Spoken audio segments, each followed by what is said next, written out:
And what he discovered was that CIA operations to capture Pakistan military agents operating, buying for their WMD program in America, those operations were being blown at the last minute to the Pakistan government. One operation in particular, a sensational one, also involving US Customs Service, was completely blown. And he actually came up with the names of 2 presidential appointees in the State Department, both at the Assistant Secretary of State level, who were passing information to the Pakistani government to compromise these operations.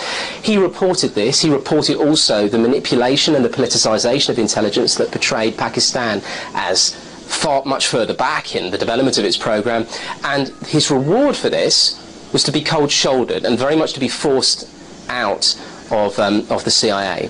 But Barlow didn't give up. Who were the top officials he reported on, Adrian?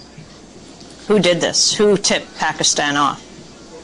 There's only one name that I can tell you officially. Bob Peck, who's now sadly no longer with us, and was Assistant Secretary of State, was one of the 2. The second I can tell you is one of America's leading, continues to be one of America's leading diplomats, but for legal reasons we're not allowed to name him.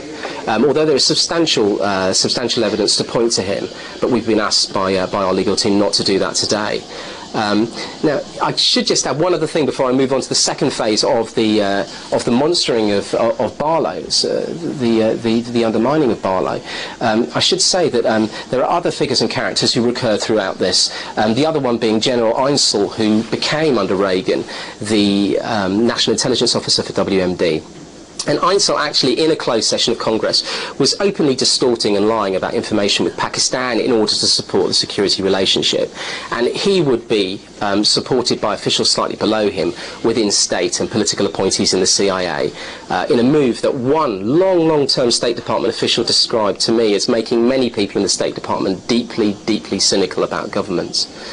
But if we pick up with Barlow, when Barlow goes to the Pentagon to go to work for Dick Cheney, then Defense Secretary, he is tasked almost immediately with writing an intelligence estimate for Cheney to go to the President in 88, 89, looking at the state of play with Pakistan.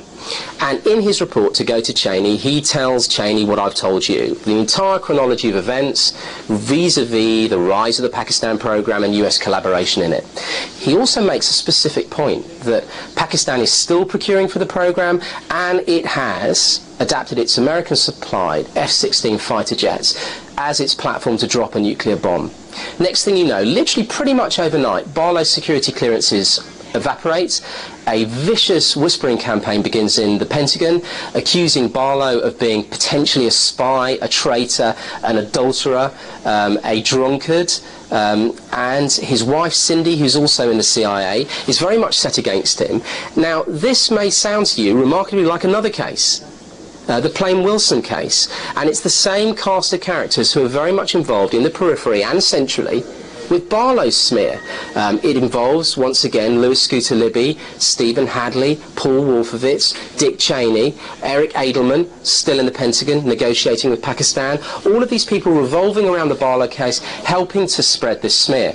And it really would take years until there's a triple inquiry by Inspector Generals for the CIA, for the State Department, and for the Pentagon that rules pretty much unanimously that Barlow was monstrously smeared, was never working against his country.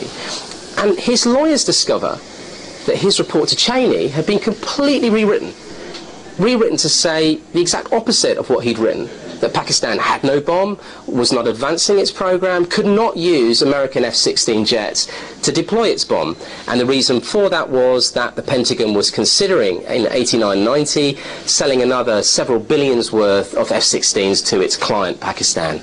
Adrian Levy, you have written about how President Bush and General Musharraf have been very close, and I want to wrap up with your revelation about how Pakistan has been encouraging the resurgent Taliban and Al-Qaeda and continues the nuclear black market. Yeah, absolutely. I mean, I think there's a very false configuration coming out of the Pentagon, which is that if Musharraf falls, you know, the Islamists will take over and have their fingers on the nuclear trigger. This is simply a false argument put out in order to continue the client status of the Pakistan military with the US military. And in fact, if you analyse Musharraf's military record and you look at his deeds rather than, you know, at the dogma, what you discover is that the Pakistan military, and Musharraf in particular, have been manipulating the Islamist faction. I mean, the military as a whole have done that since 1988, when Benazir Bhutto first came to power, setting up an Islamist coalition to attack her viciously. They repeated the same in 1990 with a slush fund of 16 million. And Musharraf himself, by 95, reignited the Kashmir war by taking 10,000 Sunni extremists who then set fire to the divided state of Kashmir in order to make India bleed.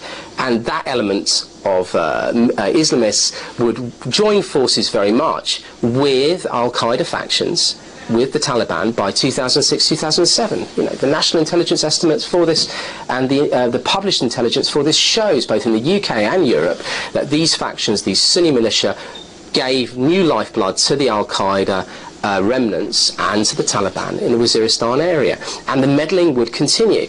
You know, there were 17 banned Sunni organisations which the US State Department proscribed, as did the Pakistan president. They were all resurgent under new names post-2005. You know, he said that he would de-radicalise society, he would help control these religious schools, which tend to prey on the poor and impoverished in the tribal areas. You know, they increased to 13,000. I mean, what we've seen is Musharraf and the military very much backing their own agenda. The agenda is to destabilise Afghanistan, to create a government there which is favourable to Islamabad. You know, and these are goals which are actually contrary to the goals of, very largely contrary to the goals of the West. And yet this is a slowly moving car crash of the US pumping billions of untraceable cash into the Pakistan military has continued since 2001, and we're left with a position where Pakistan is devoid of democracy, democracy is weak and enfeebled, and we have just increased instability, quite honestly. Adrian Levy, I want to thank you very much for being with us. He is co-author of a new book. It's called Deception, Pakistan, the United States, and the Secret Trade in Nuclear Weapons. He's a senior staff correspondent with The Guardian, joining us from the Reuters studio in London.